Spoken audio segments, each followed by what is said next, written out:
Hamako-san. Well, if it isn't Sayako. How's business? Raking in the cash, hon? My club's doing okay. What about your place? Now, if you're doing okay, then we must be more or less the same. Not much to do during slow hours, you know. Anyway, I see you brought an unfamiliar face with you. I've only recently arrived in town. My name is Taichi Suzuki. Come on now. What's with the fake name? Huh? What fake name? Don't play dumb with me. That awkward introduction of yours made it so obvious. Was it really that awkward?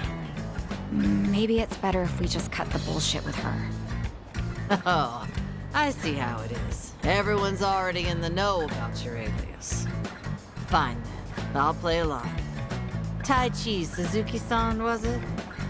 I guess there's no fooling you, Hamako-san. Don't take it too hard, sweetheart. Stay in business long enough in this town and you'll end up just like me. Yeah, I don't know if that's a good thing. This is Hamako-san. She's been in Ijincho longer than I have. She's like the underboss of this town. Or perhaps more aptly, a ghost haunting it. So what's the story? You girls dump Ichiban for a new man? Suzuki-san here helped me and Kasuga out of a bind. He's even more notorious than I am in the underground. Careful not to show disrespect, lest you embarrass yourself. Enough of that. Keep up that talk and I'd be the one disrespecting Hamako-san. Oh, looks like we have a real gentleman here. You treat all the ladies this way? And how do you know Ichiban? How should I put this? The two of us used to work for the same company. Although we never met back then. Ichiban really respects Suzuki-san. Oh, right, the two of them were in Hawaii until recently, too. Huh. You guys must be real close if you went on vacation together. All right then, Suzuki-san. Why don't you stay a while? Have some tea with me.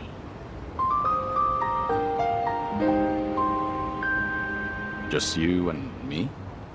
What? I'm not gonna eat you up or anything.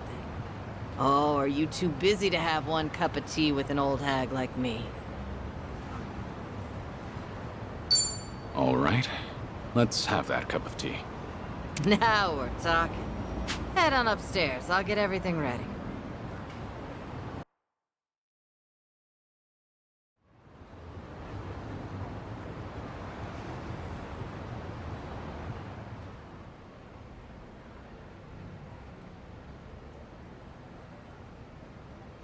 Is this your shop?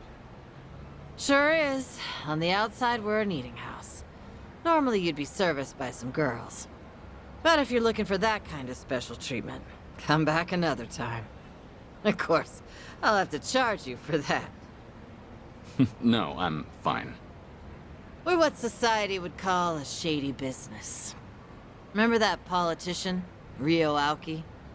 A few years back, he came to Ijincho.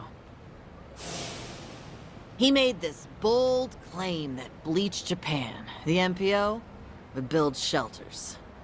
Said that girls who work in places like this, and their families, could live there free of charge and get job training. Sounded like a brilliant idea. Now that's real philanthropy, I thought. He even told me I could be the dorm mother. So I was near ready to sell this place off. Why is this place still standing?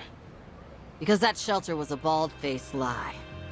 Ryo Aoki's true objective was to gain popularity and gather votes by wiping out the gray zones and everyone in it. I made my girls go to a shelter, but it ended up being a mousetrap. Lion's lair, actually. Yeah, they were all arrested and deported. The ones working here now are all new. The kind of girls who come work for me don't even have family back home. That's why they stay here in Ijincho. I was duped all because I was careless. Now I have no idea how any of those poor souls are doing. I see. Sorry to hear it. But it sounds like you had no way of knowing that happened. But the thing is, I should have known. Ichiban and them saw right through Ryo Aoki. They even had their suspicions about the shelter. Now they tried to warn me. But I still went and got myself fooled. I even yelled at Ichiban, telling him not to doubt Aoki's good intentions. You're not the one at fault, Hamako-san. It's Ryo Aoki. I know that, sure. But... never got to apologize to Ichiban for yelling at him. Now it's been years since, so I completely botched the timing. And knowing him, he might not even remember that one minor detail. So I wondered, maybe I don't need to apologize. And I never stopped wondering since. Is that why you decided to confide in me? So I could be your messenger? Come on. I'm not that shameless. Nah, I just wanted someone to hear me out, I guess. But there's no way I could tell Namba or Saeko. Nah, I don't need them seeing me weak and vulnerable. Then you thought I'd be a good confidant? Well, Ichiban respects you, doesn't he? And you were with him until recently. Anyway, did you say anything about me while you two were off in Hawaii?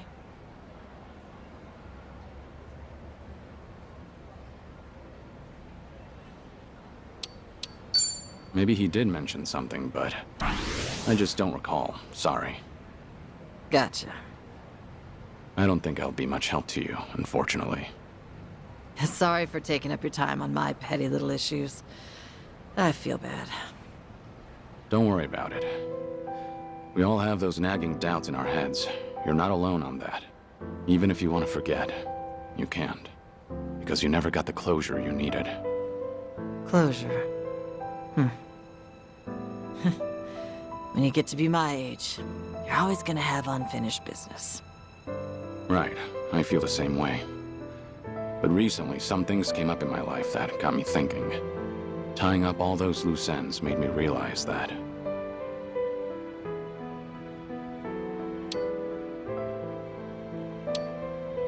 No one can live life without having a single regret. That's impossible. But you can take matters into your own hands and try to make the best of what life dealt you. So you're saying I ought to apologize to Ichiban? Well, what if he says, I don't remember anything like that, and laughs in my face for bringing it up now? If he finds out that it's been eating at you for a long time, there's no way he'd laugh. That's just how he is. I promise you that. Think I get why you've got Saeko and Sun Hee waiting on you hand and foot. They're doing what? Did you really have to put it that way? Well, at any rate, I do feel better after talking to you, Suzuki-san. Now I'm actually looking forward to the next time I see Ichiban. That's so. Glad to hear. Also, the tea was delicious. I should get going now. And don't tell Saeko or anyone about this. You hear? After all, I'm supposed to be some hardened old ghost. So I can't have them think I've gone soft. Don't worry, I can keep a secret. Thanks for the tea. And take care.